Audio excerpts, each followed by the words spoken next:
ఆ రోజు కేసీఆర్ గారు చేసిన సమగ్ర సర్వే మీద ఏం మాట్లాడిండు, ఇప్పుడు ఆయన ఏం సర్వే చేస్తుండు, ఒకసారి అది కూడా చూద్దాం.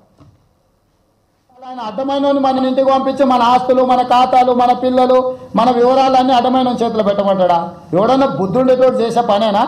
మెడకాయ మీద తలకాయ ఉన్నోడు ఎవడన్నా మంది వివరాలు మంది కాబట్టి ఎటువైనా పర్వాలేదని అనుకుంటున్నాడు. ఆ రోజేమో పచ్చ పార్టీలు ఉండయినా, పచ్చ పార్టీలో ఉన్నప్పుడు మేము సమగ్ర సర్వే చేపడితే ఏ రకంగా మాట్లాడిండో చూసిండ్రు. ఇప్పుడు 3 రంగుల జెండాల పార్టీలో చేరి ఏ రకంగా సర్వే చేస్తుండో కూడా మనం చూస్తున్నాం. ఇప్పుడు అడ్డమైన ప్రశ్నలు అడుగుతున్నది ఎవడు? ఇవాళ సర్వేలు ఏమేమి అడుగుతుందో మీకు తెలియదా? బైసాబ్ మీ అందరి దగ్గర రాలేదా?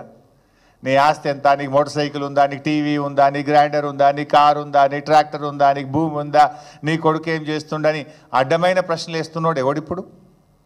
ఇప్పుడు మెడ మీద తలకాయ లేనోడు ఎవడు? ఆ రోజు ఏమన్నాడు?